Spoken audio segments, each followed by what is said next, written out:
Let us now understand Yogasan, which is one of the 8 limbs of Patanjali's Ashtanga Yoga. Yoga is not asana alone. The word asan literally means a sitting position, or in a broader sense, posture. Our body can take innumerable postures. Amongst these, certain postures have been identified as yogasana or yogasana. These are postures that can take us on to a higher dimension or a higher perception of life and to a state of internal harmony. That is yoga in our body, mind, and breath. Yogasanas can be used to sit for extended periods of time, as in meditation, or a series of positions. A team created by the Government of India as of 2010 had identified 900 asanas from 35 ancient texts. Of these, 84 are understood to be classical asanas. However, of the 195 verses in Patanjali's Yoga Sutras, only 3 are dedicated to asana. Thus, while asana is an important tool in yoga, it is one of the many. Let us now listen and read these actual verses. Sthira Sukham Asanam. An asan is steady and comfortable. Sthir meaning stable, steady, still. Sukham meaning a state of ease or comfort. The first verse. The second verse is Prayatna Shaithilya Ananta Samapattibhyam. Let go of the effort and merge with the infinite. Let's see it word by word. Prayatna means effort. Shithil means to relax, to let go, to release. Anant is infinity. Samapattibhyam is to unite, to merge, to connect.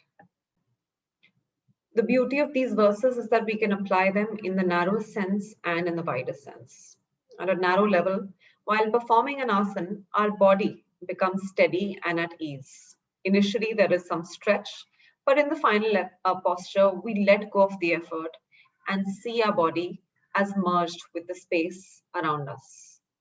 This means that our body is sthir and also at sukh. It's not paining or shaking or trembling. This is the narrowest interpretation. At a broader level, we can attempt to do this with all our koshas, our body, breath, mind. So when we perform an asana this way, we will notice that we will reach a different state in the same asana. So for example, our breath is steady, at ease, and effortless. If in the final posture we're panting heavily or needing to breathe through our mouth, then we're extending ourselves beyond our capacity. Our mind is steady, at ease, relaxed, and connected with a universal consciousness. So while performing an asana, we don't strain our mind, but just focus it in the posture in a state of ease. And at the broadest level, not just an asana, but in life, how can we be in the state above? Whether we are engaged in action or rest, whether we're flowing or still, speaking or silent, we live our life with stillness, that is steadiness, joy, that is comfort, ease, effortlessness, and connection, merger, whether dealing with the world outside or inside. The third verse is Tato Dvandva Anabhighatah. This results in a victory over duality of life. Tatah means from that, which is from the mastery of the asana, of the posture. Dvandva is the pairs of opposites, the dualities, the dichotomies, like wanting, not wanting, birth, death, happiness, unhappiness, all the dualities of life. So from this, the Dvandva is anabhigata.